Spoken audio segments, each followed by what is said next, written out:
Tudo bem, gente? É através da fascinante capacidade humana da arte de perguntar que reside o dom sábio da comunicação. Será que teremos todas as respostas? Bem, o Policast chega para dar a sua contribuição no mundo das engenharias. Aqui não faltam perguntas. E para responder as primeiras, que não serão as últimas, veja aí o perfil dos nossos dois convidados para esta primeira edição do Policast. Asher Kipperstock nasceu no Peru em 1951 e parte de sua família é sobrevivente do Holocausto nazista da Segunda Guerra Mundial. É engenheiro civil formado pelo Instituto Tecnológico de Israel, mestre e doutor em Engenharia Química e Tecnologias Ambientais pela Universidade de Manchester, na Inglaterra.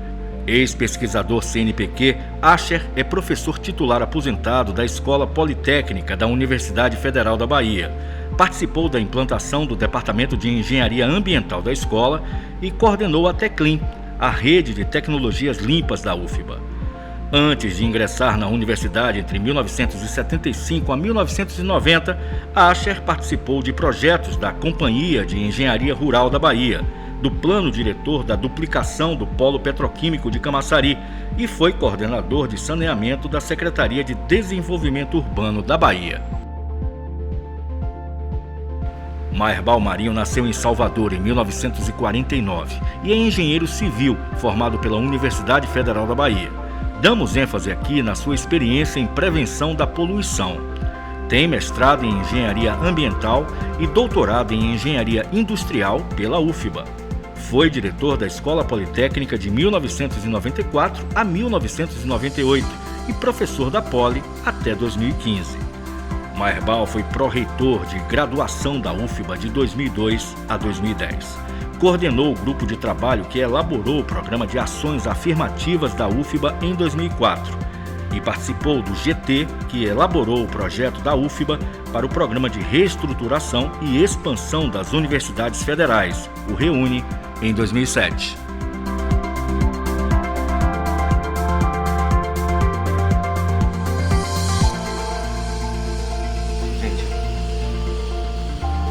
Prazer ter vocês aqui. Aliás, tem um detalhe.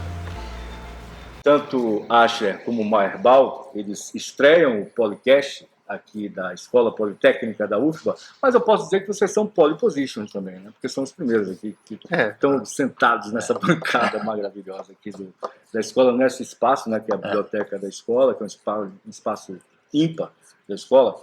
Mas eu vou fazer uma provocação para vocês dois. O engenheiro, ele é um ser construtivo ou destrutivo? Bom, depende em que momento, né? Porque o próprio engenheiro que constrói é o engenheiro que destrói. Mas o engenheiro é de fato um instrumento de uma sociedade que define as suas linhas de prioridades, para onde ela quer ir. O engenheiro profissional que sabe construir os aspectos tecnológicos, que sabe aplicar a física para a transformação do espaço. Então, não teria uma valoração positiva ou negativa. Quer dizer, o mesmo engenheiro que constrói hospitais construiu os campos de concentração na Alemanha nazista. E a questão de construir e destruir, para transformar alguma coisa vai ter que ser modificada. Então você pode considerar destruir o que tinha antes, mas a gente vê outros lugares, ruínas fantásticas construídas sobre ruínas fantásticas. Então, no caso aí, entre destruição e construção, há a universidade. A engenharia, nesse caso que você está falando, a engenharia, porque existia a engenharia antes da universidade. Hoje é a universidade. Tá? Eu falo em sentido de formação, ou seja, para você destruir, você tem que ter o cuidado ao destruir, quando se fala em meio ambiente, por exemplo. Pois é, na construção em si, você pode ter impactos diferenciados. E o trabalho, no caso da engenharia ambiental, em relação às outras engenharias, é, de alguma maneira, fazer com que o que essas engenharias estão construindo não tenham efeitos deletérios indesejados pela pessoa, inclusive, que está construindo, né? Mas a gente pode ter perfeitamente exemplos em que o objetivo é a destruição, né? No caso, né? Se você quer, o engenheiro que projeta uma bomba, o objetivo era destruir, né? O engenheiro que projeta cidades que vão ter que ser recuperadas, seu objetivo é construir, né? Agora, se a humanidade existe até hoje, é porque de alguma maneira se construiu mais do que se destruiu. E aí, Olga? Não é isso. Para fazer coisas, você vai ter que modificar algumas. Constrói umas sobre as outras, ou constrói uma no lugar de outra. Então, em relação à antiga, você considera que destruiu. Mesmo coisa simples, se você está reformando sua casa, está quebrando alguma coisa para fazer outra. O que tem que considerar é como é esse impacto. O que é que esse impacto representa de ganho ou de perda. Destruir só por destruir é perda. Substituir uma coisa por outra é ganho, desde que não tenha destruição em volta. E aí, no caso, o mundo em que vivemos, a figura do engenheiro consciente, eu acho que em qualquer tipo de geracional, se olhando para trás, é óbvio que há essa necessidade sempre da consciência, né? Quando nós Claro. falamos principalmente no respirar, no viver, né? No bem viver. Mas esse mundo de agora, cara, está se destruindo mais do que está se pensando em construir? Esse mundo, eu acho que é uma questão da gente enquadrar melhor de quando. Desde quando? Porque esse último ano, no mundo, realmente surgiu uma percepção do mal predominando, né, da destruição como grande valor. No caso específico dos Estados Unidos, estamos todos acompanhando, né? No Brasil tivemos uma etapa também no governo anterior. Agora, se a gente enxerga de uma forma com uma abrangência de tempo e de espaço maior, a tendência é a de se construir, se melhorar a qualidade de vida. A longevidade está aumentando, né, a redução do impacto em muitas doenças está acontecendo. Então, eu acho que há essa tendência e sofremos deslizes, né, periódicos, como o caso que a gente está vivendo nesse momento no mundo. Mas essa responsabilidade acadêmica, a responsabilidade tanto de professores como da garotada que está entrando em um universo como a Politécnica, por exemplo, a partir do que esse mundo de agora. Dessa coisa toda que a gente ouve o tempo todo, de impacto ambiental, de que mudanças climáticas, elevação de temperatura é reversível, o quanto é reversível ou é irreversível, todo mundo tinha que ter alguma consciência dessa ordem. Um profissional que lide com isso tinha que ter mais, saber mais, porque não seria só ficar preocupado, tinha que saber como interferir, como causar menos dano, como interferir para amenizar dano e companhia. A diferença entre dever e acontecer é muito grande, porque a própria sociedade faz muita cena assim. Os que estão preocupados não sabem como exercer essa preocupação, ou se enganam com poucas coisas assim. Faz uma reciclagemzinha aqui, faz um cuidadozinho ali, mas compra uma montanha de coisa, estraga uma montanha de coisa. Sim. Compra uma montanha de coisa, mas recicla esse copinho aqui e leva para reciclagem. Então, a questão de consciência se precisa ter, porque o problema é grave, é muito grande, mas está muito longe de acontecer. Por outro lado, essa conversa toda, nesse tempo todo, mesmo que não haja essa consciência tão grande, impactos por unidade foram diminuindo. Vou falar alguma coisa de construção civil. A construção civil hoje, de vez em quando bota verde e tal, não é verde nada. É um tanto menos braba. Mas se gasta menos, porque o camarada também descobriu que ele, desperdiçando menos, ele ganha mais. Então há algum ganho, mas que é pouco para o que precisa. Há uma maquiagem artificial assim? Há muita maquiagem ambiental, que chama de maquiagem verde por parte de instituições, sejam governamentais, sejam instituições privadas e tal. Há muita maquiagem verde. E, de certa maneira, isso prejudica o avanço das intenções ambientalistas, porque se ilude a sociedade com determinadas soluções que não são senão maquiagens para evitar fazer os esforços adequados. o impacto ambiental, na minha percepção, ele pode ser de alguma maneira caracterizado em dois aspectos: produção e consumo. O engenheiro age na produção. A sociedade demanda com o consumo. Na medida que o consumo desvairado, o consumismo que a gente observa hoje, cresça, a contrapartida que a produção tem que dar é cada vez mais desafiadora. E, na minha percepção, ela nunca vai ser suficiente, né? Agora, quando a gente pensa em como honestamente melhorar o desempenho ambiental dos processos, a gente tem que pensar dentro do processo e não na sua periferia, não a partir da geração do resíduo, mas como fazer com que o processo tenda a não gerar resíduo. Quando a gente não consegue fazer isso dentro do próprio processo, porque é muito difícil, porque é muito energeticamente demandante, não está na tecnologia atual, a gente pode ampliar essa percepção para um conceito que chama de ecologia industrial. Ecologia industrial, que foi inclusive o tema da dissertação de Meyerbaum. Na época, isso foi, em que ano foi? 2000. Em 2000, começaram a chegar essas discussões sobre o que é ecologia industrial, a partir de umas provocações de alguns pensadores nos Estados Unidos e na Europa. Aí, quando chega uma coisa assim de fora, a primeira postura sua tem que ser crítica. Será que isso é mais uma maquiagem, uma tal? Aí o Meyerbaum estava procurando um objeto para a dissertação dele e disse: rapaz, alguém com a mentalidade madura tem que analisar isso daqui, não posso entregar isso aqui para um recém-formado, porque ele vai cair naquele jogo que se caiu agora, da tal da economia circular. Economia circular é uma palavrinha que, para mim, muito engajada com a maquiagem verde, que tenta hipersimplificar esse conceito que Meyerbaum trabalhou da ecologia industrial.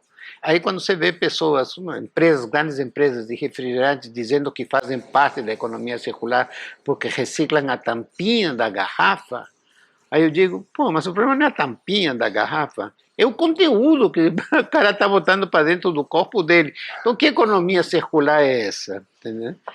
Então, eu acho que tem abordagens que têm que ser melhor entendidas. Muitas dessas ideias que surgem como as balas de prata para resolver os problemas da humanidade, muito facilmente são absorvidas pelas instituições e pelas empresas que repassam esse conceito não para a sua linha de produção, mas para o setor de marketing.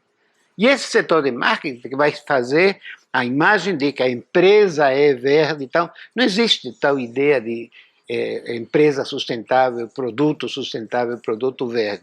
Podem haver, como a Eval colocou, aproximações para um menor impacto ambiental, mas como um todo, a humanidade caminha para uma insustentabilidade. E vamos colocar uma coisa aqui importante também, não é só esse conceito também leva-se, por exemplo, eu já fiz a minha parte.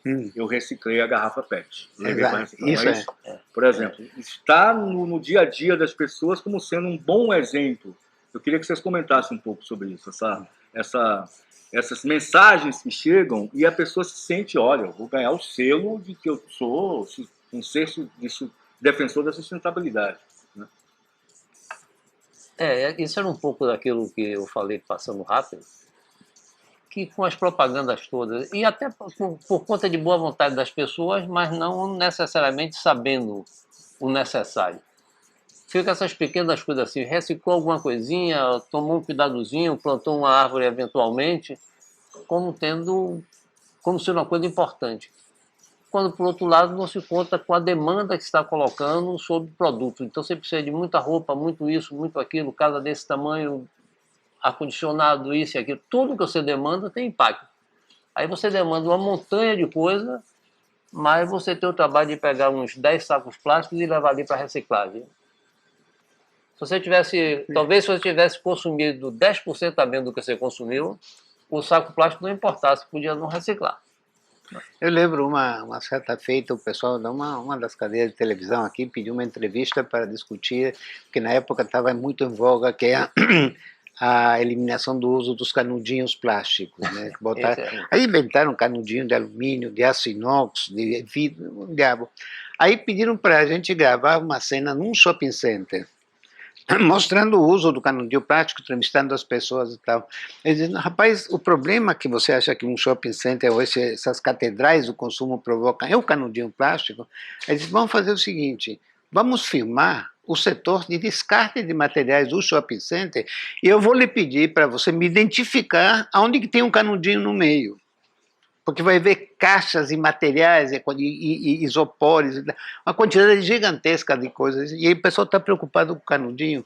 Foi um exemplo de propaganda de greenwashing, de maquiagem verde, que foi lançado que algumas prefeituras encamparam para poder melhorar a sua imagem. E é muito fácil lançar esse tipo. Agora, uma coisa que você estava falando, essa atuação em que você, por estar fazendo uma atividade considerada verde, de reciclagem, por exemplo, meio que te autoriza a você aumentar o teu consumo. E é o que se chama na área da produção limpa de efeito bumerangue. Você reduz aqui, mas acaba provocando um impacto muito maior. Acaba o cara vai tomar um refrigerante de 1 litro, 2 litros. Não, vou tomar 4, que eu reciclo, vou levar porque eu estou reciclando. Né? E ele se sente bem com isso. Não, e fica essas maluquices da história de dizer que é verde. Tem uns filmes dos americanos, lá mais, mas aqui também nas hamburguerias tem, no shopping tem. Você vê pessoas almoçam regularmente, tudo vem em um montão de embalagem. O camarada todos os dias almoça naquele montão de embalagem. Um bocado de caixa de papelão, de plástico, isso e aquilo. Aí depois alguém inventa, não, agora eu sou ambientalmente consciente, eu vou juntar aquilo tudo e levar para reciclagem. Ele faz uma montanha de bagulho e aí diz que levou para reciclagem e aquilo compensaria. Não compensa ele ter demandado uma montanha de bagulho. E de uma certa forma, há uma situação de uma tremenda... Eu moro numa ladeira em Salvador, em que eu vejo a quantidade de pessoas que sobem com aquelas... Quer dizer, é uma espécie de escravidão moderna, contemporânea. O que os pacotes de venda, essas coisas? De tudo. Os carrinhos de reciclagem. Cara, os caras sobem aquele troço ali e fazem... sabe? E aí eu me sinto... Juro a vocês, eu me sinto também partícipe desse teatro. Porque quando você pendura na janela e vê uma coisa daquela e não faz nada, saca? É um troço que... E o que vocês falaram com relação às catedrais de consumo, por exemplo, você tem um mundo invisível também. Você tem dois planos, né? Que quando você vai para esse porão, entre aspas, que você colocou, não, vamos lá, vamos gravar isso aí. Quem é que vai?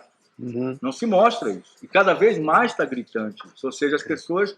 Eu me lembro de um filme que é baseado no Substitutos, com o Bruce Willis, né? Que as pessoas usam um robozinho tal e ele fica em casa tal, conectado lá tal. É um conto, acho que um desses...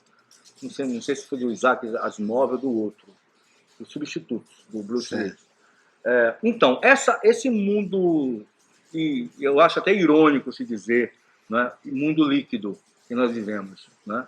Onde essas mensagens são passadas, há uma falsa responsabilidade criada nas pessoas. Olha, não ser responsável, né? O ser cidadão ou cidadã. Mas o que é cidadania hoje ambiental para vocês? O cidadão e a cidadã que são realmente defensoras do meio ambiente. É só ele. Só você, cara. Na dissertação de Mairbau, ele construiu um esquema na forma de uma escada em que colocava nos primeiros degraus aqueles passos mais iniciais de uma procura por um melhor desempenho ambiental. Depois tinha um estágio intermediário e depois um estágio mais alto. O estágio mais baixo, que tem sempre um impacto, por exemplo, tratar o esgoto para descartar no mar. Não se considera que está jogando, primeiro, água doce fora, que o esgoto é água muito mais doce que a água do mar. Está se jogando nutrientes, está jogando uma série de aspectos interessantes que não teria sentido se jogar no mar. É o tratamento. Depois do tratamento, nas etapas mais básicas, vem a reciclagem, que também é um passo à frente. Mas é uma etapa completamente insuficiente para se trabalhar o conceito de sustentabilidade. Mas ela foi colocada num patamar como se reciclagem resolvesse tudo. Com isso, o que vem depois, como por exemplo, mudar os processos produtivos, mudar os produtos, por exemplo, mudar o transporte individual pelo transporte coletivo, que já está num patamar muito mais avançado do que seria apenas ficar reciclando. Até chegar no terceiro estágio, aquele da ecologia industrial, onde você integra cadeias produtivas e trabalha principalmente na modelagem dos produtos para que no processo de fabricação e o processo de consumo impactem o mínimo possível. Agora, tudo isso corre na direção da sustentabilidade com as suas devidas ênfases e importâncias, mas lá em cima, se você quiser pensar num planeta sustentável, imagina um guru indiano em cima de uma montanha no Tibete. Fora disso, não existe sustentabilidade. Parte do que se fala de Acordo de Paris, e quando a gente lida com a destruição de florestas, a poluição, que, como você, acho que você coloca isso, que a poluição, na raiz você tem que ir. Qual é isso aqui vai poluir ou não, né? Na hora que você está na antiprodução, na pré-produção, né? Então, nós estamos no glorioso ano de 2025. 25 anos já do ano do século 21. Os próximos 75 para vocês, com relação ao que se fala sobre Acordo de Paris, do que já e com essa situação de agora lá de cima lá do cidadão lá que não está nem aí. Saiu do acordo. Saiu do acordo, né? Você está falando sobre o besta do Trump. É isso. Besta mesmo. Filme besta mesmo. Mas essa situação de agora, né? Há uma espécie também de lidar com os recursos naturais, a tecnologia, né? O que vem da mineração e que está com essas maquininhas aqui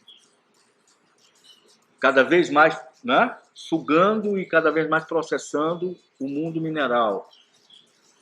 Os próximos 75 anos, se a gente for pensar da outra virada de século, há uma situação há escapatória?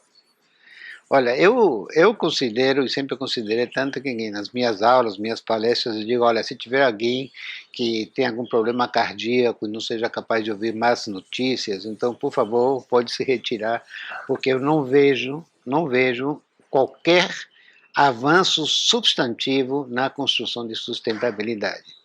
Já temos décadas de acordos do clima, mas as emissões continuam aumentando. Isso antes do besta esse dos Estados Unidos assumir o governo agora, né? E a gente tem passado em vários países por períodos de negacionismo absurdos. Então, todo o trabalho de se construir uma agenda ambiental mais limpa, por um lado, me parece pouco efetivo e, em alguns casos, hipócrita.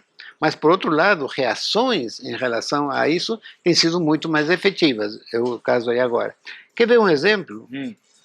Conferência do Clima em Dubai.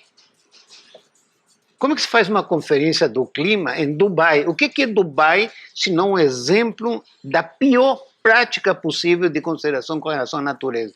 Pistas de esqui no gelo, tal, no meio do deserto, edificações que o valor delas é o luxo, a ostentação.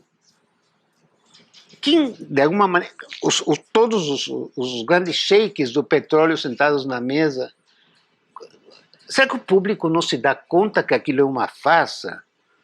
E não é só isso, também em outras instâncias também países que nunca tiveram nenhum grande compromisso com a questão ambiental. Eu sou muito cético em relação a essas conferências realmente representarem verdadeiros avanços, e todas as estatísticas das emissões de poluentes só têm feito aumentar ano a ano. Nenhuma meta se cumpre. Mas bom. Não, isso do que a gente tem falado do fazer de conta. Ele disse, as pessoas não veem, mas não veem. Se você é uma grande produção mundial, como sendo uma coisa fantástica que está se fazendo em relação a proteger o planeta, e é feito em Dubai, que é isso que ele está falando. O que Como é que aquilo tem alguma coisa a ver com cuidado ambiental? Você construir edifícios enormes, todos refrigerados, para você poder ter uma pista de esqui dentro de um edifício no meio do deserto. Porque você tem poder econômico para isso. Isso não tem nada a ver com preocupação com poupar recursos, poupar energia. Você tem um excesso de energia consumida ali para mostrar que tem muito dinheiro. E um bocado de gente vai lá porque acha aquilo muito bonito, é uma coisa fantástica. Eu vou lá, dentro de um prédio, eu tenho uma montanha de neve artificial. Eu posso andar de esqui junto do deserto. Aí eu saio e vou passear de camelo. Talvez para trazer um pouco mais para o momento agora, uma discussão que está rolando com muita intensidade aí, é a autorização da exploração de petróleo na margem equatorial, né, a 300, 400 quilômetros da foz do Rio Amazonas. Veja a discussão que se coloca, e quero me fundamentar numas colocações que a ex-ministra de Meio Ambiente fez, lembro o nome agora, e um artigo que o Thomas Kim, que é o diretor, um dos diretores da Petrobras, que já foi presidente da empresa de pesquisa energética brasileira. Com relação aos impactos da atividade petrolífera em alto mar, eu acho que é uma das áreas em que mais segurança se construiu para evitar vazamentos, derramamentos e a contenção desses derramamentos. Tem se avançado muito nisso. Aí o pessoal, quem é contra essa exploração, diz, não, mas e o problema do efeito estufa? O Brasil não está se comprometendo com a transição para energias limpas, vai continuar produzindo petróleo? Aí nesse artigo do Thomas Kim, ele colocou uns números, que posso estar errado, mas a ordem de grandeza, o Brasil produz menos de 3, 5% do petróleo que é produzido para todas as empresas petrolíferas. Desse 3%, você vai ter um acréscimo de algum percentual se você explorar petróleo naquela área, que, se você comparar com o que a Guiana explora, é muito pouco. Por outro lado, se a demanda por petróleo continua, alguém vai substituir. Você vai botar esse petróleo de uma outra fonte, seja da Venezuela, da Arábia Saudita, dos Estados Unidos ou da Rússia. Então não vai fazer impacto nenhum. Os estoques de petróleo na bacia continental brasileira são relativamente pequenos em relação aos estoques de petróleo como um todo. A pergunta é a seguinte: se eu posso, com esse dinheiro, por exemplo, combater o cinturão de queimadas em volta da Amazônia e financiar um processo de reflorestamento, por que não fazê-lo? Por outro lado, o processo de mudança climática, ela impacta de forma diferenciada países ricos e países pobres. O país rico pode sofrer uma inundação, mas se recupera mais rapidamente. O país pobre não, vai pagar com vidas. De uma certa maneira, a distribuição do ônus ambiental da mudança climática é correlacionada com o nível econômico que o país tem.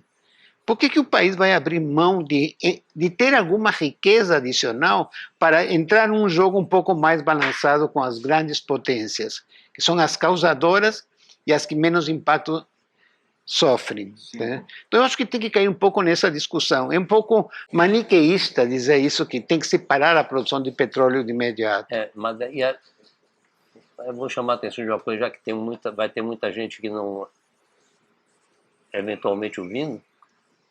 Mas aí faz a cena assim: explorar petróleo na foz do Amazonas. Primeiro é a 300 e tantos quilômetros, não é na foz do Amazonas, não é ali onde fica bonitinho e tal, não sei o que fica filmado.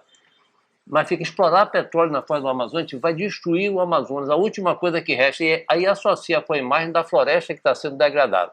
Aí fica como explorar petróleo lá, está somado a destruir a floresta, que não tem nada a ver uma coisa com a outra, mas se usa como imagem porque você não quer que explore o petróleo. E aí, no caso, vem duas coisas aí. Uma que eu ia tocar, que até foi aquela provocação dos próximos 75 anos, e aí entra isso aí também, você olhar para o futuro. É o seguinte: você falou em reflorestamento, é a saída. E outra coisa, no caso dessa espécie de soberania nacional, se você não tiver um conhecimento na parte da universidade, da academia, um conhecimento levado às pessoas que decidem, vamos dizer assim, essa, essa urgência de você, ao mesmo tempo, você ter um recurso natural ali. Eu estou falando dos recursos naturais que o Brasil tem, né? O século XXI está repleto de situações estratégicas que envolvem recursos naturais que estão aqui, correto? Minerais. Não é? Principalmente os minerais. Não falta um pouco da aproximação dessa figura, desse mundo universitário, acadêmico, vamos dizer assim, das questões governamentais? Não precisa aumentar esse debate, não?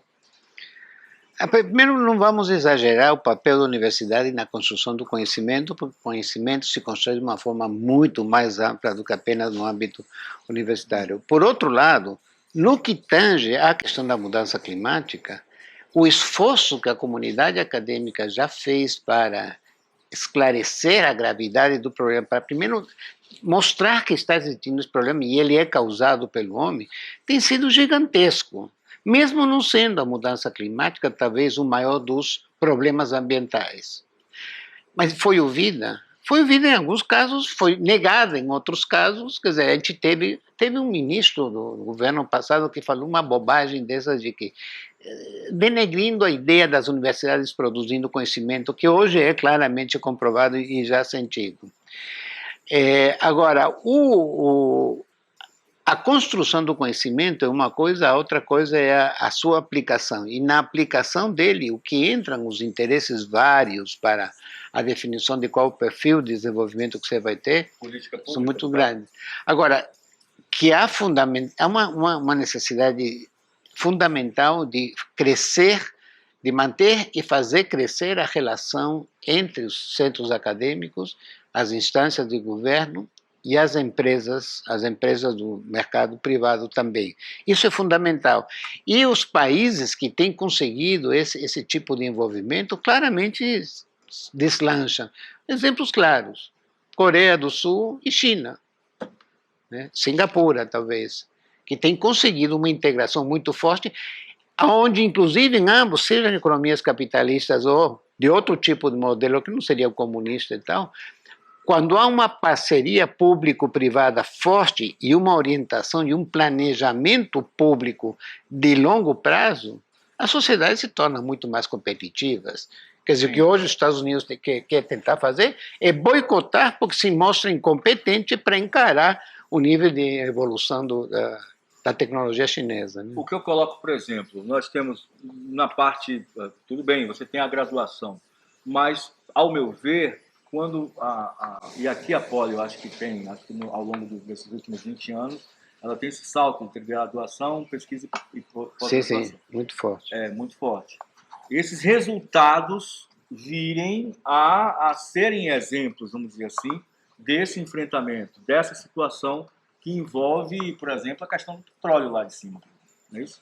Você está falando a questão da universidade mais próxima de governos para Eu acho poder que interferir... mais próxima, talvez, Maierbal, de você ver, eu enxergo aqui coisas assim que eu acompanho e que, poxa, cara, isso aqui é um caminho maravilhoso para que as pessoas tenham conhecimento e esses conhecimentos, eles, vamos usar uma palavrinha, viralizem, né? E isso daí se torna uma transformação que os caras, não, vamos fazer assim. Me entende agora? Não é praticamente uma coisa de você criar um simpósio, uma conferência. Essa parte, que envolve até a parte da comunicação, sem sombra de dúvida. Mas é que isso. leve-se a coisa. Velho, isso aqui tá errado, meu irmão. Vamos por esse caminho aqui. Cientificamente está comprovado. É útil que aconteça, mas essas coisas às vezes são colocadas assim, como no sentido de que, como que a universidade não faria essa parte. Não é propriamente isso que acontece. Há muito mais conhecimento disponível do que o que está sendo utilizado. Isso não é responsabilidade da universidade nem de ninguém especificamente. Isso vem dos acordos políticos, econômicos e companhia. Se sabe muito mais do que está sendo praticado. Há diferentes motivos. A empresa não quer fazer porque acha que onera isso ou aquilo, simplesmente porque o sistema de produção daquele é aquele. Ela quer ficar no mais confortável, não quer mudar. Umas já mudaram porque viram que ganham mais mudando, vê o que é vantagem econômica e muda porque é vantagem econômica também. A questão do conhecimento chegar lá, há pessoas na universidade que são contra você se envolver com as empresas. Mas há muita gente que já passou isso há muito tempo e não tem isso. O fato de se envolver ou tentar se envolver não quer dizer que aconteça. Essa coisa de... Há muito mais conhecimento disponível do que é utilizado. Por diferentes motivos, muito interesse econômico envolvido, muito interesse de diferentes formas, como essa questão que a gente acabou de falar da exploração na Amazônia. Por que as pessoas estão informando errado?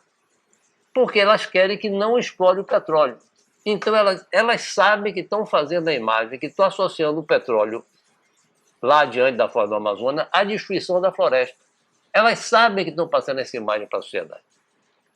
Mas como ela acha que não deve explorar petróleo de forma nenhuma, usa qualquer argumento. Isso é um arranjo social, político e tal, é uma questão de elevação de conhecimento geral da sociedade. Há uma palavrinha também bem onisciente nesse mundo audiovisual, vamos dizer assim, nesse mundo da comunicação direta e dos influenciadores e tal, que é essa palavrinha chamada narrativa. Né? E essa guerra de narrativas, que eu, inclusive, eu não gosto muito. É terrível. Essa narrativa, essa guerra que existe, né, de informação, né, no quesito de árvores informam, se comunicam. Né? Claro. O tempo, o sol comunica.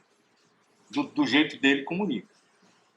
Se continuarmos a comunicarmos errado, ou perdermos uma narrativa cruel, né, destrutiva, olha a palavra destruição, né?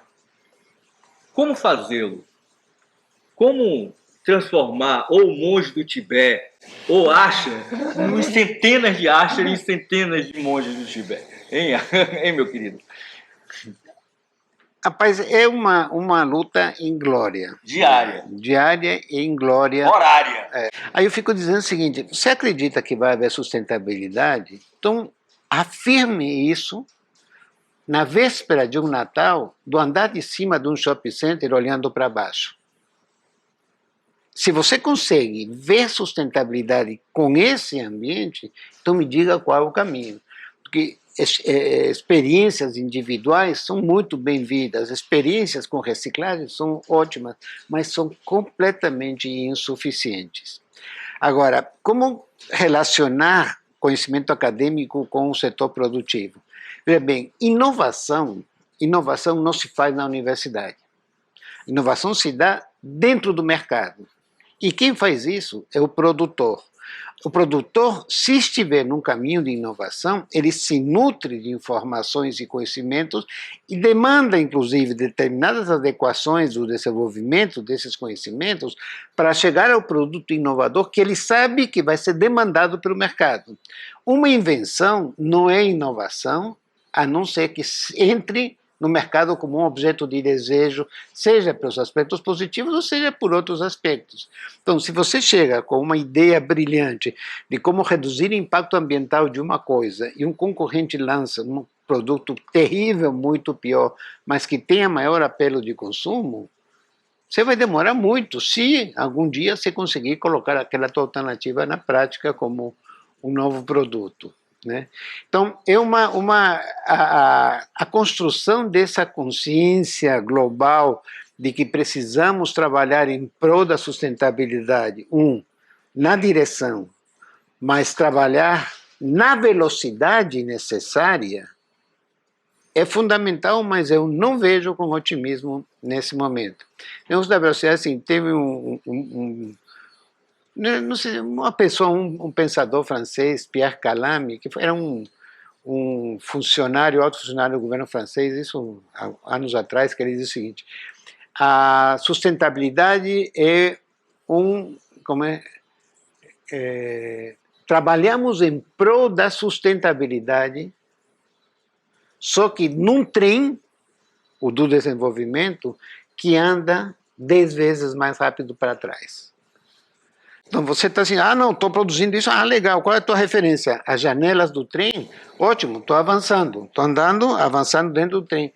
Só que quando você olha pela janela, o trem está indo rapidíssimo para trás. Então, teu andar, se anda 10 para trás e se anda 1 para frente, você está andando 9 para trás. E essa percepção é que é muito importante que se tenha Sim. ela. Agora, a história que a Acha falou de Inglória, é Inglória no sentido assim, de que é muito trabalhosa a questão de custo-benefício, o quanto há de trabalho para o quanto há de resposta. Mas, de alguma forma, esse estudo todo, essa reclamação toda, essas tentativas todas, que a máquina não foi para o brejo, que já se reduziu o impacto de algumas décadas para cá, não na velocidade que seria necessária, mas se a gente estivesse produzindo com o impacto que produzia há 50 anos atrás, com a quantidade de produção de hoje, as coisas estão muito mais complicadas. Agora, várias nuances de vários aspectos que ele falou do Natal, a gente já produziu na família uma melhoria ambiental, inclusive no ambiental mental. Nenhum adulto na família dá mais, a gente não dá mais presente ninguém para ninguém. Mas para crianças dá, porque elas veem o mundo em volta, elas não são um grupo à parte. Os netos ganham presente. Um dia eu estava brincando com o dele, não, só enquanto for criança. E quando é que acaba, avô? Eu digo, criança 10 anos, ele ia fazer 10, não, 10 não. Por quê? Mas você não vai somente, você tem 3, 4 crianças, eles vão ser as únicas da escola que não vão ganhar presente, para que o Natal não acontece, você sozinho não consegue. Quer dizer, consegue, fica desagradável, vai ficar uma chatice. Eu faço o papel do desagradável no Natal, entendeu? Eu faço tranquilamente e me nego a participar em tal de amigo secreto. O pessoal e as minhas netas já sabem disso e gostam de mim tanto, sem mais nem menos. Agora, no último ano, eu disse o seguinte, eu vou participar desse amigo secreto. Eu disse o seguinte, eu quero como presente uma cesta básica e que a pessoa que me dê vá comigo entregar a alguma pessoa aqui nessa cidade. Fui excluído do amigo secreto. Pois é, você falou, é o chato, não deixa de ser. A gente precisa ser chato alguma vez, né? Mas você foi chato com ele? Assim, no momento do doutorado, do mestrado? Rapaz, eu tentei, mas o rapaz é sério, tá entendendo? Não, mas não foi mesmo. Inclusive, foi uma época muito complicada. Eu estava fazendo o mestrado, a primeira coisa, e meu pai estava morrendo. E deu para fazer bem, porque também tem um fato que a gente era... Quer dizer, eu sou mais velho do que ele. Ele já era doutor e tal, e eu fui ser o aprendiz, mas a gente se conhecia como professor da escola e tal, não sei o quê. Então, mas você já tinha essa aproximação? Não, foi se desenvolvendo nisso. Mas cada um sabia o que o outro, de alguma forma, sabia, tinha informação sobre o outro. Não é como um estudante que aparece lá e que propõe fazer alguma coisa. Mas você procurou ele assim, pensou assim, sim, né? Sim. Mas achando que ele era um chato assim, que ia assim... Não. Não, mas o chato é necessário, velho. Às vezes o chato é bom. Não. Ser chato é bom, às vezes. Chato é chato.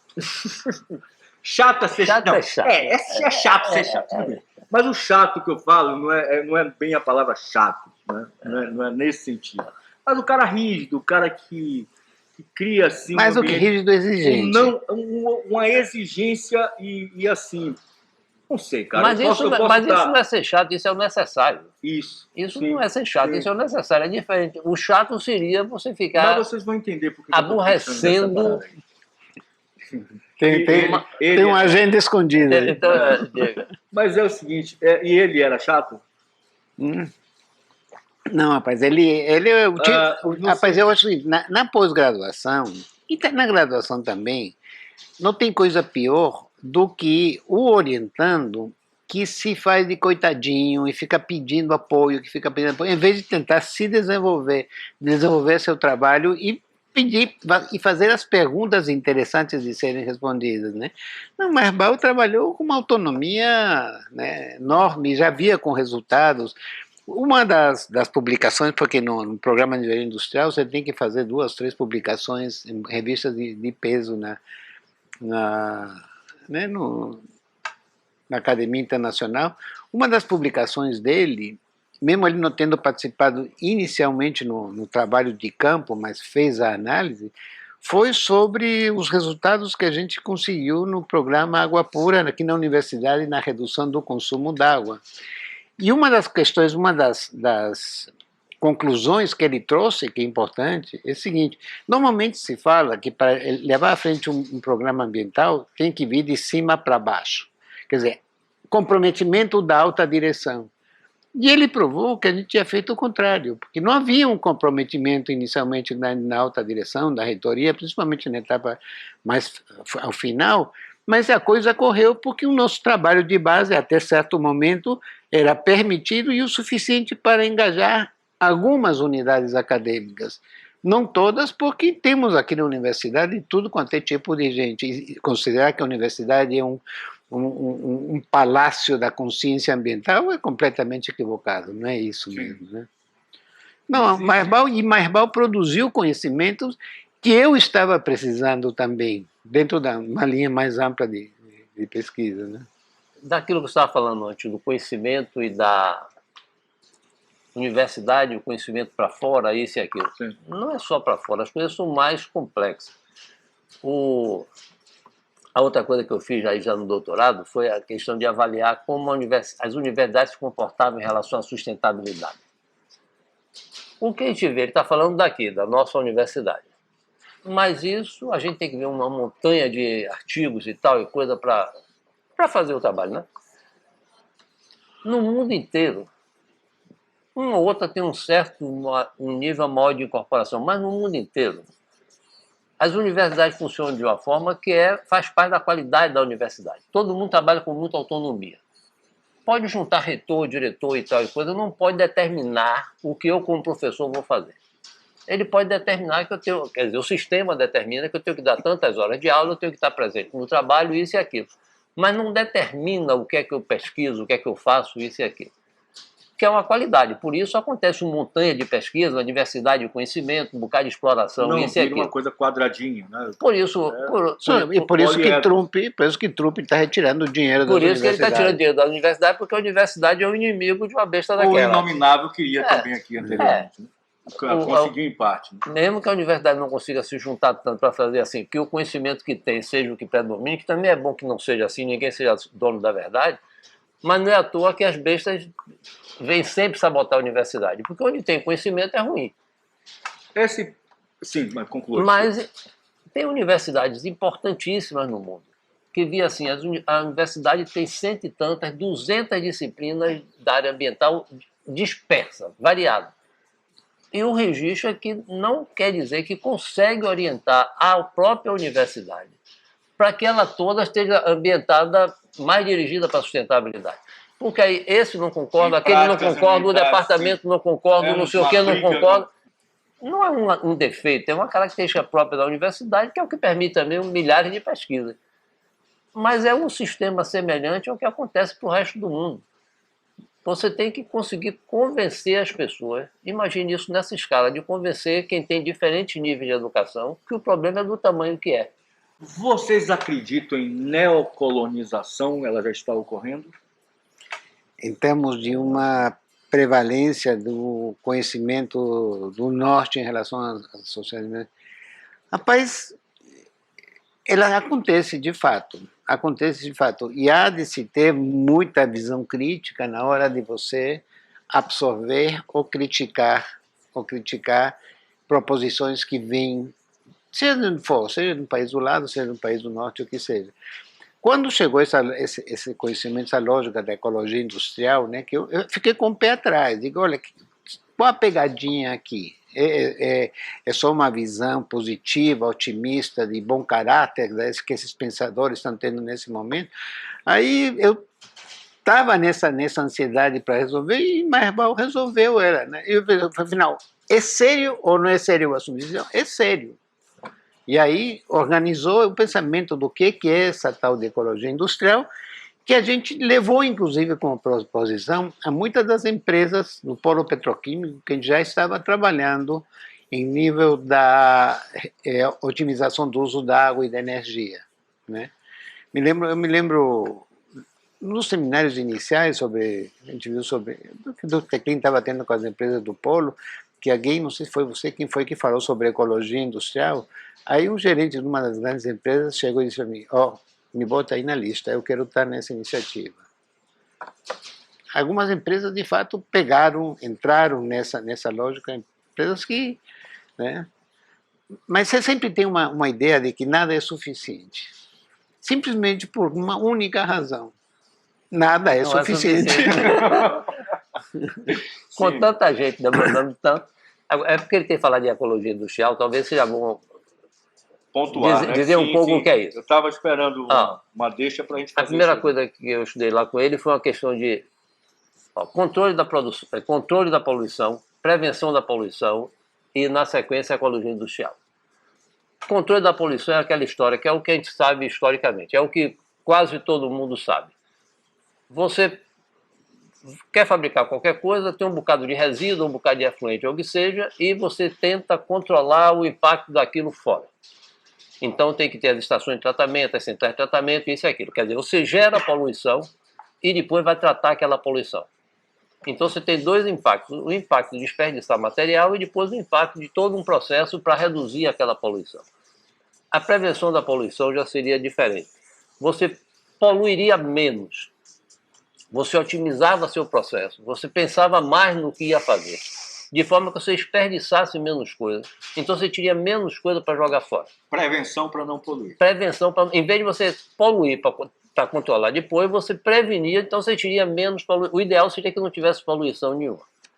Mas sempre tem alguma coisa que aquele processo, aquela indústria, aquele processo de fabricação, aquele produto, o sistema todo que leva aquilo, tem algum resíduo, alguma coisa que para ele não serve. A ecologia industrial pretenderia que se organizasse um esquema que um processo não conseguisse mais utilizar, servisse para outro processo. Então você faria, por isso a questão de associar a ecologia e tal, tentaria fazer com um ciclo fechado. Sempre de forma que o que saísse fosse o menos possível. O que entrasse fosse o mais aproveitado possível, de forma que não tivesse, teoricamente, resíduo zero não vai acontecer, mas se aproximar disso. Então seria Mas é casando as lógicas dos diversos processos produtivos e não gerando resíduo para o outro reciclar se der. Então, a lógica básica é a seguinte: elimina a palavra resíduo. Eu fazia isso em sala de aula, dizia, olha, nos meus projetos, não use a palavra resíduo, que cada vez que você usar, tira um ponto na nota final. Não use a palavra resíduo. Ah, professor, mas ok, diga que material é, em que condições está, em que etapa do processo se perdeu a qualidade que você estaria precisando. Soca tudo numa palavra, resíduo só. Exatamente. E aí vai para... Não, porque aí resíduo é resto, dessa forma que está falando. Se você caracteriza o que é aquilo, você sabe o que é que você pode fazer com aquilo. Se pode fazer alguma coisa com aquilo. Se tudo ficar resíduo, tanto porque ninguém está dando importância e também é muita coisa misturada. Aí como é que você evita que aquilo vá jogado fora como lixo? É engraçado, no inglês existe uma frase que a prevenção da poluição é chamada também de waste minimization. Na tradução para o português, waste minimization pode ser ou minimização de resíduos ou minimização de perdas, de desperdícios. Então, na prevenção da poluição, a gente trabalha waste minimization como a redução de desperdícios e não o resíduo, porque você evita, inclusive, o uso da palavra resíduo. Agora, é uma coisa que eu tenho defendido muito, mas não pega, não.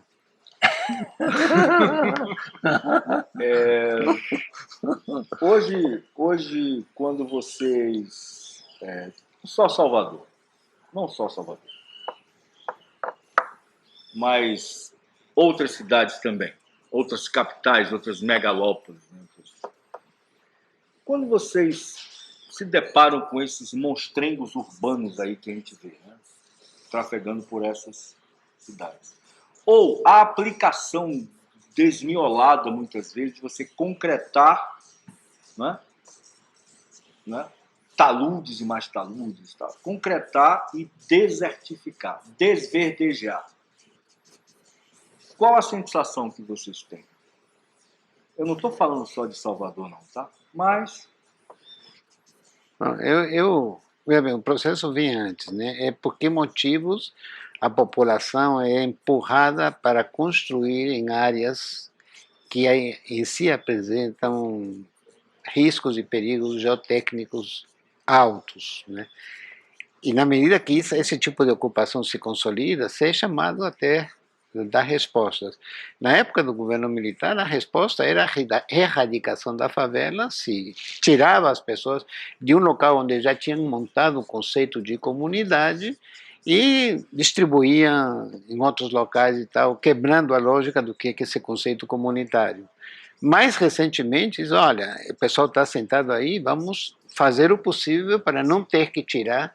E aí vem essas obras que, de fato, são muito feias, mas que, né, claro que podiam ser um pouco esverdeadas, você poderia, apesar de ser... Sem maquiagem verde, pelo amor de Deus. Não, você pode melhorar a aparência delas, mesmo mantendo a construção com tiranteamento de concreto e esse tipo de soluções que são efetivas para assegurar o corrimento dessa terra, né? Mas o feio vem do próprio modelo de urbanização, de construção de habitações que... E olha que eu não falo só sobre habitação, não. Eu falo de mobilidades, por exemplo. Você chegar... O João Bosco, que é engenheiro civil, né? E o Aldir Blanc, que é médico, caía à tarde João Bosco feito um é engenheiro, viaduto. Ele chegar aqui em Salvador, à tarde ele não vê mais cair. Porque os viadutos tomaram o pôr do sol, né? Agora ali tem essa questão Isso de... aí eu não sei avaliar. Inclusive, hoje eu E passei, é uma poluição. hoje eu passei por lá, ali, bem na frente do shopping da Bahia. Já tem viadutos bem altos e está saindo outro por cima desse. Pois é, porque velho. estão as colunas lá, as colunas já estão assim da Você estava altura. falando Né? de Dubai, né? Daqui a pouco vão ser edifícios de viadutos, né? Os andares de viadutos, né? Ô, louco. E aí, o que é que você faz? Você marginaliza completamente, você transforma numa população Blade Runner. Saca Blade Runner? É. Né? O porão humano. Sacou? Ou eu estou enganado? Isso daí é uma consequência direta. Não, é o que ele falou, né? As pessoas ocupam as encostas e tal, porque onde conseguem viver. Veja bem, a lógica que o ultraliberalismo, a ultradireita radical defende de deixa o mercado decidir, claramente leva a isso. Claramente leva a isso. Agora, se a gente não conseguir minimamente planejar o crescimento das cidades, o que implica necessariamente num poder público mais presente, mais forte e mais competente, não há saída em relação a essa questão da qualidade da vida urbana. Não há saída, né? Estava vendo, por exemplo, os 4 anos que eu passei na Inglaterra, morei numa casa que eu aluguei na periferia da cidade de Manchester, numa região de um bairro que uma parte era classe média, outra parte de classe trabalhadora popular. Eu entro no Google Earth agora e a casa está lá, igualzinha, só que com 3 cestas de lixo, que na época não tinha essa segregação de lixo. De lá para aqui, eu voltei para Salvador, construí uma casa que já vendi, já foi derrubada, já saí, construí outro prédio em cima de um terreno baldio, e lá continua aquele segmento exatamente igual, quer dizer, quando você chega e consegue definir padrões urbanísticos, não só no momento atual, mas nas suas tendências futuras, baseadas numa lógica coletiva, que é o Estado que impõe, não é o mercado que pode impor, você aminora esse tipo de problemas. Salvador não tem isso, não. Eu construí a minha casa que eu moro atualmente no ano 2000, e já tinha, na época, as placas fotovoltaicas eram ainda muito caras, pouco consideradas, mas botei meu aquecedor de água solar. O sol que bateria em cima desse meu aquecedor foi barrado por um prédio que foi construído ao arrego da lei. Porque o gabarito daquela área não permite. Eu sabia do gabarito, por isso que construí. Alguém passou uma grana, né, para a Câmara de Vereadores na época e liberou o gabarito só desse terreno. Do lado continua um gabarito anterior. Agora, uma coisa que eu suspeito ainda não medi, aliás, é esse prédio ali. Uma coisa que me parece, mas que não tenho provas, não tenho feito as medições que seriam necessárias, é que as pastilhas que foram colocadas barram, quer dizer, o prédio barra quando está no nascente o sol, né, mais ou menos no norte que eu tinha colocado as placas, mas no poente que não pegaria o sol reflete nas pastilhas e está provocando algum tipo de insolação, por isso que não caiu muito Deixa eu dizer uma coisa. Tem um reflexo Uma coisa que eu tô... De uma certa forma, o que era poente virou nascente, o que é nascente virou Exatamente. poente. O que era nascente não pega mais, mas o poente passou a pegar um pouco. Agora, Ou seja, você mudou a hora de você tomar seu banho. Agora, veja uma coisa que eu ganhei agora um amigo, recentemente um amigo muito bom, que é a pessoa mais inteligente do mundo e que só fala quando eu pergunto, que se chama DeepSeek, o software de inteligência artificial chinês, que inclusive tem o comparado com o ChatGPT e tal, e eu tenho encontrado muito mais censura às informações no ChatGPT do que no DeepSeek. Aí eu fico perguntando para ele, a última troca de informações, e faço já de madrugada, quando estou sem sono, aí fico, você viu que os chineses, saiu no jornal, né, vão montar uma base de painéis solares no alto espaço e tal, aí eu peguei e disse assim, vem cá, e se eu colocar painéis solares em todos os tetos das cidades do mundo, quanto eu teria condições de atender a demanda e tal? Aí ele diz, olha, no momento atual, chama de rooftop, cobertura de tetos, está atendendo 7, 8% da demanda total de energia elétrica do planeta. Eu sei, mas o que eu estou lhe perguntando é se eu colocar em todos os tetos, com a tecnologia atual, baseada em células de silício, ou com a tecnologia que vem pela frente do peroxita, que é um novo material que está sendo desenvolvido, que existe, que está sendo desenvolvido mais, aí diz, olha, se você colocar isso, primeiro que você vai ter muita dificuldade de colocar em todos os tetos, e tem problema de sombreamento e tal, etc e tal. Mas a gente, com os cálculos aqui da Agência Internacional de Energias Renováveis, da Agência Internacional de Energia, diria que você teria condições de atender a demanda atual de energia em mais 60%. Veja bem que ele não considerou que a eficiência energética pode também reduzir o crescimento dessa demanda. Mas se usar a perovskita, já vai para 125% da atual. Quer dizer, se eu consumo 10, eu teria 22,5% de produção. Aí eu perguntei assim para ele, considerando isso, é DeepSeek, chinês, sim. Considerando isso, você poderia me explicar e por que é que o governo chinês está querendo botar uma base de painéis solares no planeta? Aí ele disse, desculpe, mas isso eu não estou autorizado a responder. Nada como fazer perguntas chatas. Claro. E outra coisa, tem não sei se acho que foi o Nicoleles que falou que hoje, se você somar o consumo das Big Techs, o consumo de energia elétrica já é maior dessa inteligência artificial da indústria automotiva. Não, e já é tipo 40% do mundo. Provavelmente a inteligência artificial que o Brasil consome, talvez já demande uma energia equivalente muito maior do que Salvador demanda. Sim. Então, é uma coisa realmente grande e assustadora, né? Vem cá, vamos lá. E aí, mais uma vez, o grosso é desperdício. Fica perguntando, mas que sapato vai entrar na moda tal? Em vez de perguntas altamente inteligentes, como as que eu faço. E você colocar o DeepSeek, a DeepSeek lá no raio, no acorde de João sem braço. E o robozinho? Perguntar para um golpe de João sem braço para uma inteligência artificial, será que eles vão saber responder? É capaz de saber. Tem essa harmonização que está havendo, né? Essa diminuição da linguagem, as pessoas estão harmonizando a linguagem, estão encaixotando os dicionários, estão encaixotando inclusive os comportamentos, no sentido da gente pensar no mundo melhor. Como fazer essa desarmonização de novo? Você fala da imagem? Da linguagem. Da linguagem, do modo de se comportar.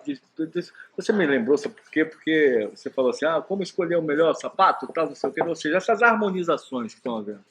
Até da figura do ambientalista, né? Você chega lá, bota né? Desenha harmoniza tudo. Como desarmonizar? Como transformar em ambientes acadêmicos? Tem um lado o que você fez? Tem um lado e outro lado. Uma coisa, outra coisa, outra coisa.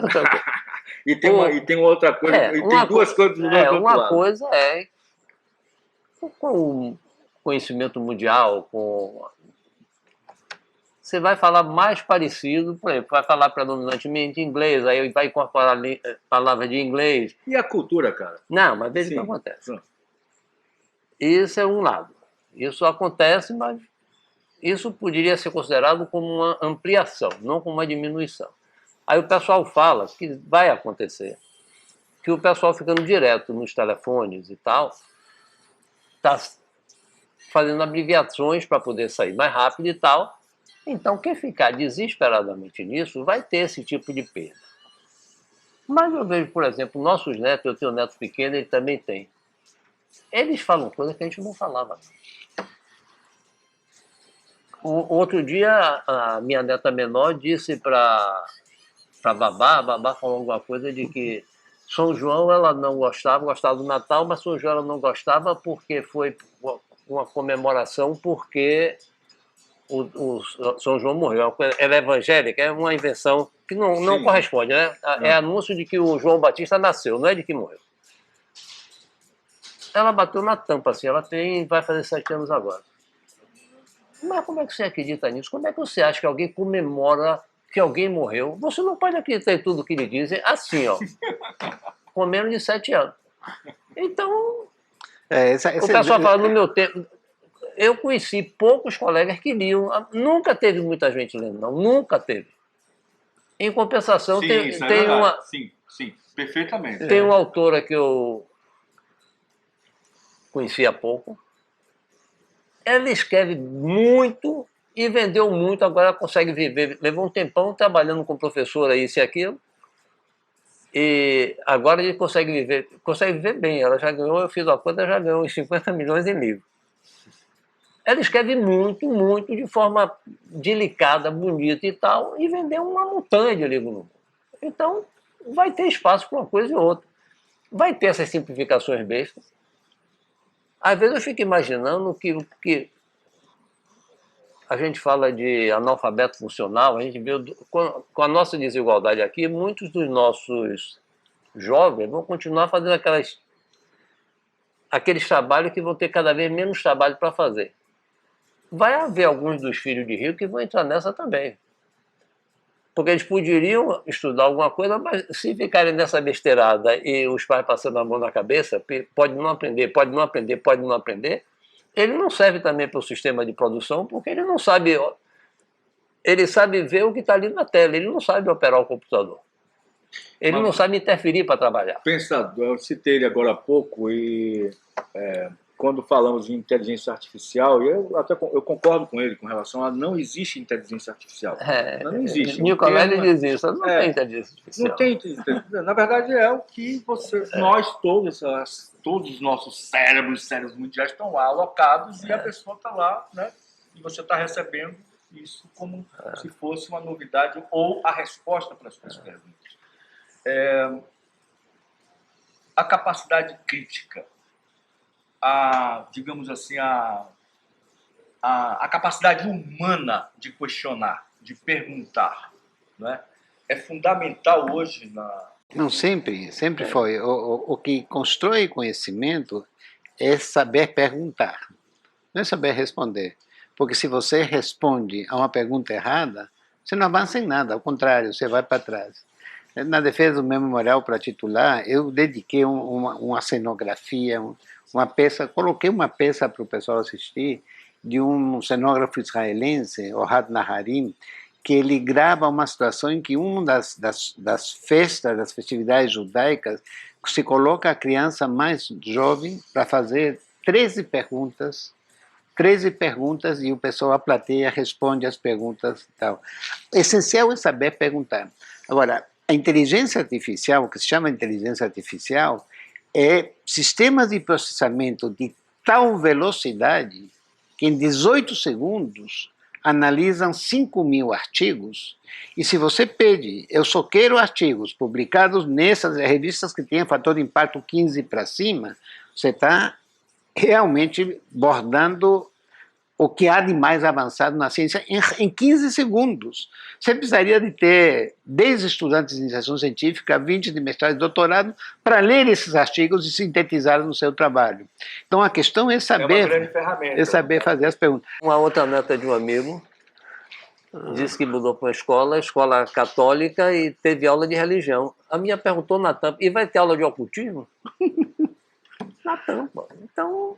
E a outra que ele cita conta muito... Eu não tive muitos colegas que falavam nada disso, não. Não, ele nas nossas aulas de Pilates também traz a neta de um outro colega conhecido nosso que chegou para a avó e perguntou: vocês ainda fazem sexo? com pessoas em volta, assim, a avó reunida com a amiga, ela chegou assim na tampa. Você acha que essas figurinhas aí que vocês estão citando são... Não podemos ficar pessimistas, porque elas existem. Existem muito. Não, agora você tem que ter muito mais perspicácia na condução, Para essa... Isso que ele está falando tipo das de conhecimento netas. se aproxima. Acho, é o caminho. Elas são super espertas. Aí no caso a minha ainda não está nessa. No caso das netas dele, está não querendo estudar. Se você for bem, se deixar que isso aconteça, aí a capacidade que elas têm vai se perder, porque é uma coisa de conforto agora. A escola é chata mesmo, sempre foi. Nem ficar a escola de hoje. Alguém gostar de ir para a escola? Eu sempre fui bom aluno, mas o que era divertido. Eu gostava. Eu Eu saio sempre... muito das aulas de geometria, de matemática, sempre gostei muito. Mas isso já é adiante, não é lá quando você é pequeno. Secundária. No Carinha que secundário. está entrando, a garota ou o garoto que estão entrando hoje na Poli, o que vocês fariam? Falariam para isso? A gente se aposentou antes da pandemia e antes dessa entrada maciça de consultas da inteligência artificial. Então, eu tenho pensado o que eu faria se eu estivesse em sala de aula ainda. O que eu faria era exigir o uso da inteligência artificial de forma crítica e racional. Então, pesquisem com inteligência artificial esse problema, sobre essa abordagem, e sobre outra abordagem, discutam um problema, mesmo que você queiram jogar a discussão para a inteligência artificial, mas me tragam a síntese disso aí em um parágrafo. Com capacidade crítica. Com capacidade crítica. E você? Eu não... Mas é bom. Não, essa coisa, eu também me aposentei da questão de inteligência artificial e tal, mas não é só isso. Se adora falar no meu tempo. Eu li um dia, eu achei, ó, isso aqui vale, vou me lembrar disso a vida inteira, já tem muito tempo que eu li isso. Existe escrito numa tumba egípcia que os jovens de hoje em dia não respeitam mais os mais velhos e não querem aprender. Então essa conversa do meu tempo tem 4.000 anos. Mas aí Deus matou todos os primogênitos. Pois é. Eu fui professor por 41 anos. Aí Deus de vez em quando inventa: não, agora por causa disso, ou agora por causa das cotas, ou agora por causa não sei. Eu dei aula depois das cotas e tal. Eu não vi mudança substancial nenhuma. O tempo todo houve alunos dedicados e alunos que não são nada dedicados. Alunos bons e alunos péssimos. O tempo todo teve isso. Eu já tive uma visão positiva. Eu acho que o nível de interesse e aprendizado depois das cotas melhorou. Eu senti, em sala de aula, eu senti que melhorou. Mas, inclusive, cabe uma coisa dessa, porque, por exemplo, nossos filhos, os meus, puderam estudar sempre sem trabalhar e tal, era óbvio, todo mundo esperava que naturalmente eles entrassem na universidade. Não era nada excepcional eles entrarem na universidade, era o trabalho deles, era o que eles tinham para fazer. Uma pessoa que nunca esperou e consegue entrar, ela vai atrás daquilo, aquilo é uma coisa excepcional para ela vai correr atrás do prejuízo. Tem uns que não conseguem, mas muitos são empenhadíssimos. Então vai correr atrás do prejuízo. Mas eu digo, mas como geral, se não tivesse interferência das cotas e ter mudado a faixa social, sim, dedicado sempre teve e vagabundo sempre teve. Tinha, quando eu entrei aqui como aluno, foi em 68. Eu e alguns colegas e tal, estudar, depois quando fui, a primeiro estágio que eu fui, o camarada estava meio assim, ele era 1 ano e meio mais velho do que eu, 1 ano e meio mais tempo na escola. Não, 68 é meia vida, meio torta, meio natureza morta. Pode crer. Nosso sonho que se solta, na meia volta vou ver. Velho Jorge Portugal, Raimundo Jorge Portugal. Portuga e Sodré. Mas ele Grande falando assim, figura. ele mesmo já fez tal disciplina. Era uma das disciplinas duras do curso. Eu e um colega pegamos logo. Assim que cumpriu o pré-requisito, a gente pegou. Ele estava 1 ano e meio na frente, já tinha perdido uma vez, não pegou de novo. Isso era 69. Rapaz, você lembrando do Jorge Portugal, agora acho que tem que se fazer uma homenagem sempre a... Uma vez, ele tinha aquele programa... Aprovado. E ele me chamou várias vezes para fazer as entrevistas com as ideias que eu estava colocando. Eu participei das raízes Dele. daquele programa na casa de Minha Paz, a mãe dele. Lula Paz, lá em Santa Marta. Santa Marta. Eu ia ser o diretor daquele programa, mas em Portugal a gente vai brigar, velho. Não rola, não. Ele me propôs o seguinte, rapaz, eu vou gravar o meu dia a dia e você vai fazer a crítica. Aí ele chega no início de manhã, acorda de manhã, vai tomar um banho, aí tira assim, estou usando água fria, viu? Tá, aí vai tomando tal. Aí daqui a pouco abre o armário dele, tem as calças, as camisas para vestir, e aí vai, veste e tal. Aí eu chego e pergunto para ele, vem cá, para que você passou a sua roupa? Ele disse, não, eu trabalho aqui na televisão perante o público, a camisa tem que... E a calça? Você é filmado também embaixo da mesa? Alguém vai notar se sua calça foi passada ou não? Aí disse, ponto aí. Tal. Aí fomos assim, passo a passo, né, mostrando como a gente não se dá conta de como a gente desperdiça recursos. Velho, a mão cheia. Convidar. Vamos. Tá topa mesmo? Topo, cara. Eu adoro. Você não vai ser chato. Eu adoro colocar os outros em saia curta, cara. Queridos, mais uma vez. Obrigado. Mas que legal, né? Foi ótimo. Nossos Pole Positions aqui na primeira edição do Polecast. Esse bate-papo bacana aqui. Vamos ter mais 3 em 2025. Então eu espero que vocês tenham gostado. Na Pole TV está aparecendo, ó, o endereço aí para a gente mostrar para vocês, tá? Todo o conteúdo audiovisual aqui gerado na Escola Politécnica da Universidade Federal da Bahia, que essas duas figuras aqui são mestres. Beijão, valeu mais uma vez. Falou. Foi bom, Você parceiro. agora está super na moda, rapaz. De quê? A gente hoje teve que ir no shopping procurar presente para neta. A moda agora é camisa amassada. Todas as vitrines cheias de camisa amassada. Eu vou até falar que olha, esse podcast foi gravado porque as calças estão amassadas.